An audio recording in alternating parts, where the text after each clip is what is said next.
ngamuk. Api kemarahan Jaksa Agung membara.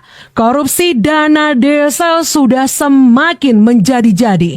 Bayangkan, di awal tahun sampai dengan kini 489 kasus sudah terbongkar. Kejagung langsung mengeluarkan ancaman tegas untuk para kepala desa yang berani-berani main-main dengan uang rakyat.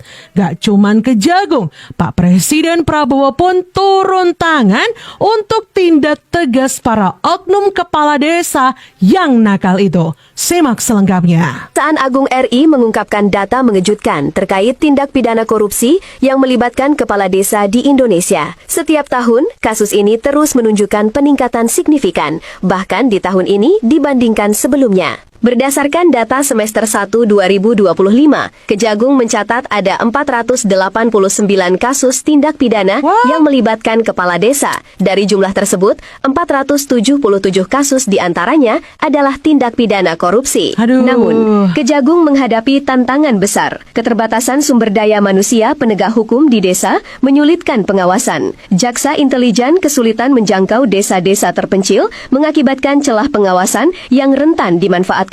Untuk mengatasi hal ini, Kejagung berupaya memanfaatkan potensi SDM yang ada dan mendorong kerja kolaboratif dengan berbagai pihak. Tujuannya adalah memperkuat pengawasan terhadap pembangunan desa yang dibiayai dana pusat demi transparansi dan akuntabilitas. Info terbaru, Kejagung kewalahan 489 kades terjerat korupsi hanya dalam kurun waktu 6 bulan. Bayangkan, dari sekian ribu banyaknya desa, ya memang potensi korupsinya besar banget.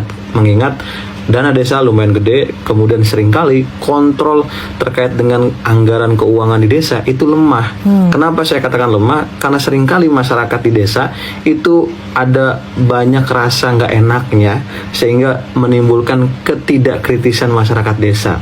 Nah, ini yang seringkali saya temukan di masyarakat. Sehingga ya kalau misalkan memang mau diusut tuntas, usut tuntas deh semua kepala desa seperti apa kondisinya di lapangan. Dan kalau misalkan memang ada banyak yang perlu dievaluasi, lakukan segera. Mengingat dampaknya terhadap pembangunan, kemudian terhadap kesejahteraan masyarakat juga. Jadi kalau korupsi, ya dampaknya sangat negatif nantinya. Betul. Itu poinnya. Bikin geleng-geleng kepala nggak sih teman-teman? Karena kita tuh sampai, wah, segitunya ya. Ternyata kades ini dari berbagai desa di seluruh Indonesia ya. Ini ada yang tertangkap sama Kejagung dan jumlah kasusnya bikin kita kaget, yaitu 489 kasus korupsi. Aduh ya, ini oknum apa oknum teman-teman? Ini para kepala desa ini kayaknya udah punya niat jahat buat korupsi nggak sih? 6 bulan. Sudah 489 kepala desa ketangkap korupsi. Betul. Negara ini memang lagi sakit parah.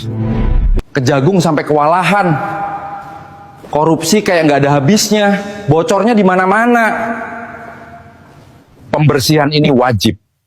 Kalau akar korupsi nggak dicabut sekarang, negeri ini cuma makin hancur. Reformasi hukum itu harga mati. Hukum harus jadi pelindung rakyat, bukan alat main pejabat. Yang korup pasti makin panas. Tapi itu bukti Indonesia lagi menuju arah yang benar. Kita nggak boleh diam. Suara rakyat itu penting. Kalau kita berhenti ngomong, mereka makin seenaknya. Indonesia bisa bersih, bisa jujur. Asal kita tetap satu suara dan terus tekan perubahan. Coba bayangkan, dana desa yang seharusnya jadi jembatan, malah jadi jalan pintas menuju kekayaan haram. Betul. Yang seharusnya membangun bangsa, justru membangun garasi, rumah mewah, dan rekening gelap. Setiap tahun angkanya naik. Bukan pembangunannya, tapi korupsi. Data Kejaksaan Agung bicara tanpa rasa malu.